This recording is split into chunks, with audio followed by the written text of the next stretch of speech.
Hello, my name is Chloe, welcome to my channel. Today I'm bringing to you my September TBR.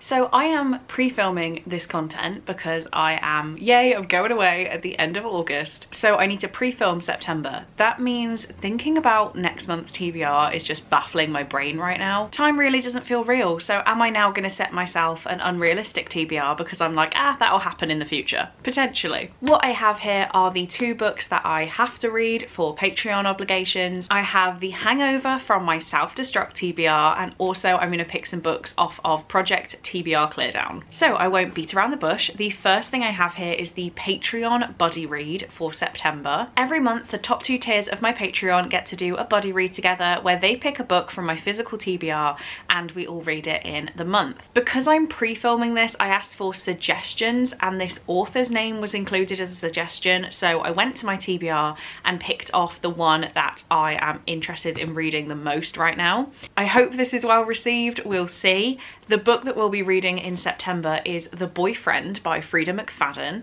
I'm sure this is going to be a very, very quick read. I have had a quick look at the reviews and they are not overwhelmingly positive. So we'll see. I do have this pretty cool sprayed edged edition that I'm happy I own. And yeah, I have enjoyed at least all of the Frida McFadden I've read. So hopefully this follows the same train as that. It says Sydney Shore, like every single woman in New York, has terrible luck with dating. She's seen it all. Men who lie in their dating profile, men who stick her with the dinner bill, and worst of all, men who can't shut up about their mothers. But finally, she's hit the jackpot. Her new boyfriend is utterly perfect. He's charming, handsome, and works as a doctor at a local hospital. Sydney is swept off her feet. Then the brutal murder of a young woman, the latest in a string of deaths across the coast, confounds police.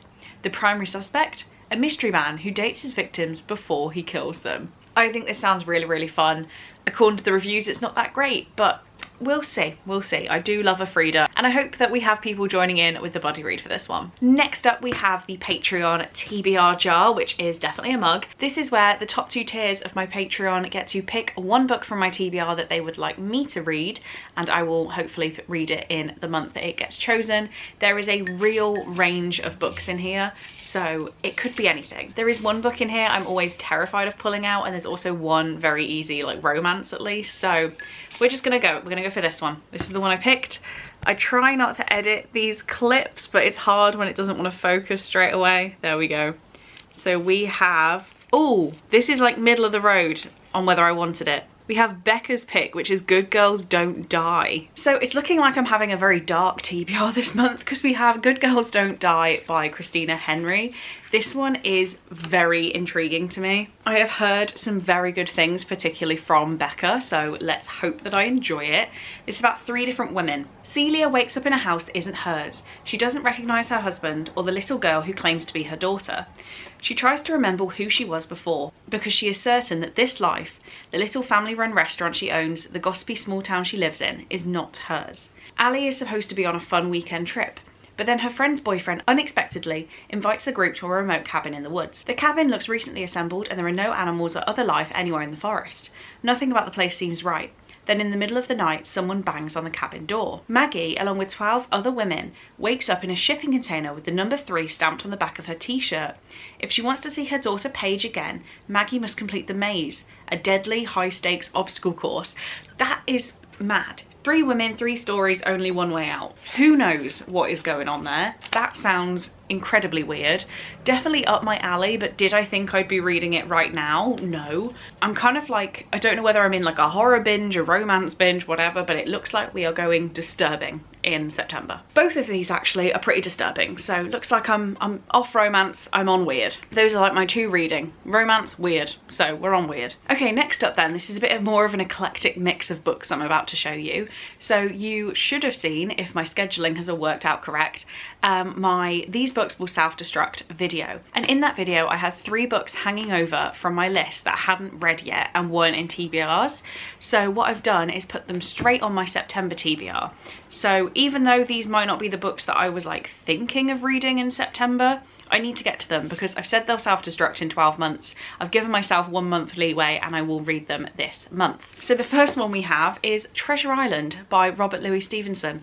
I see why I put this on my list to motivate me to read it, but now the idea of reading a children's classic about pirates randomly in September is just not maybe what I was thinking of reading. I did ages ago have a failed try a chapter tag video that I was going to do, and I read the first chapter of this book and did actually really like it. So I think this is going to be a fun one. I've read some of it as a child, like when I was really into the Muppets version of Treasure Island. So I'm sure I will like it. It was just the motivation to pick up a children's classic wasn't really there. I do love this edition though. So yeah, looks like I'm reading this in September. I am also going to be reading The Bone Houses by Emily Lloyd-Jones. This one has been on a couple TBRs this year and just for different reasons has been swapped out and I haven't read it. However, now is the time. This book is absolutely gorgeous and that is the reason why I keep putting it off. Is I want to keep it on my shelves forever because it is such a pretty book and I'm scared to read it and not love it and have to unhaul it. It says 17-year-old Rin cares about only two things, her family and her family's graveyard. And right now, both are in dire straits. Since the death of their parents, Rin and her siblings have been scraping together a meagre existence as gravediggers in the remote village of Colburn, which sits at the foot of a harsh and deadly mountain range that was once home to the Fae. The problem with being a gravedigger in Colburn, though, is that the dead don't always stay dead. So, another weird book, it seems. I really am on a weird hype right now. I have no solid reason for not picking this up, especially not in the past year that it's been on my Self-destruct TBR, so it will happen in September. And lastly, of the Self-destruct books, this one I actually haven't considered picking up at any point, so this is probably why I had it on the Self-destruct list. We have The Burning Girls by CJ Tudor. Again, dark, weird. A small town, a dark past, a dangerous present. So it looks like I'm gonna have to pick up some romance to balance all this stuff out. Because we have 500 years ago, 8 martyrs were burnt to death. 30 years ago, 2 teenagers vanished without a trace. 2 months ago, the vicar committed suicide. Welcome to Chapel Croft. I'll leave it there. It seems I'm now going to be on a hit of reading the most disturbing things on my TBR. That could have been a video in its own right. Maybe I should have done that. But yes, this is the third book from These Books Will Self-Destruct that I hadn't got to. I'll read it in September. And then because 5 books isn't enough, of course it isn't, we are going to do some picks from Project TBR Clearown. I'm thinking 2 picks. What I've done for my project is I have a spinny wheel that has all of my books written on it. I am hoping it is up to date because I have been reading a little bit. I don't think I put, oh no. Okay, I've just updated the wheel because it turns out I hadn't saved it from last time I used it. You can't even read it because it's so packed, and please ignore my nails, I am getting them done soon. But okay, here is the first book we're gonna be reading. What is it? This always takes so long. The tension.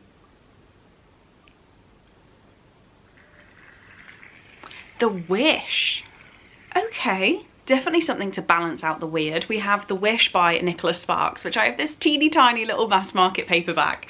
I've been on a little bit of a Nicholas Sparks kick at the moment. I've read See Me, I've read Dear John, and I've just hauled Dreamland, I think it is. And yeah, I was like, oh, I have one on my TBR, I'll get round to that soon. But I hadn't actually planned on it, so here we go. In 1996, everything changed for Maggie Dawes. Sent away to live with an aunt she barely knew in a remote village on North Carolina's Outer Banks, she could only think of what she'd left behind, until she met Bryce Trickett. Handsome and genuine, Bryce showed her how much there was to love about Ocracoke, okay, and introduced her to photography, a passion that would define the rest of her life. By 2019, Maggie is a renowned travel photographer, splitting her time between running a gallery in New York and photographing remote locations. But this year she is unexpectedly grounded over Christmas, struggling with a sobering medical diagnosis. Increasingly dependent on a young assistant, she tells him the story of another Christmas decades earlier and the love that set her on a course she never could have imagined. I bought this in the airport in Chicago when I was like feeling a bit down and just, I don't want to go home, I need a book. Somehow they have fit 400 pages into this teeny tiny little thing, and yeah, this is actually a relatively long book, but I'm hoping I enjoy it. The story sounds really good. Nicholas Sparks books have really moved me like emotionally, so I hope this is also a win. And there we go, we'll pick one more book just to round this TBR up to 7. Let's see what we get. I'm so tense. What is it? Okay, another one I hadn't really expected to read right now. I guess that is why they're on the Project TBR Clearown, isn't it? We have The Double Life of Daisy Hemmings by Joanna Nadin. I was very interested in this one. I was told it was kind of like Daisy Jones vibes, feeling a little bit Taylor Jenkins Reid. So I do think this is going to be good. It just wasn't one that I was like desperate to pick up. Again, we're following a split timeline, which is pretty much the same as this one. In 1988, we're in Cornwall.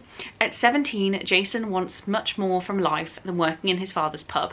So when twin sisters Daisy and Bea and their small circle of friends arrive for a holiday in his village, Jason is determined to become part of their glamorous, intoxicating world. 2018 in London, when famous actress Daisy Hemmings decides it's time to write her autobiography, she chooses James Tate to help her. James is a ghostwriter and his job is to tell other people's stories for them. He's good at it, and why wouldn't he be? He spent years pretending to be someone else. So that's kind of reading as like Evelyn Hugo to me. Interesting. Interesting. Okay, not what I thought I was going to be reading in September, but probably this is quite a good like summer to autumn transition book. Kind of feeling the same about this one, and then the rest are just disturbing horrors, so they're definitely going into autumn. Okay then guys, this is my TBR for September. After trying 31 books in 31 days, this definitely looks a lot more easily achievable than that TBR. I can at least lift it and not be in pain. So yeah, these are the books I'm hopefully going to be reading in September. Please do let me know down in the comments if you have any opinions on any of these books. I'd be really interested to hear them before I start reading these. But for now, thank you so much for watching this video. I really do hope you enjoyed, and I will see you in the next one. Bye!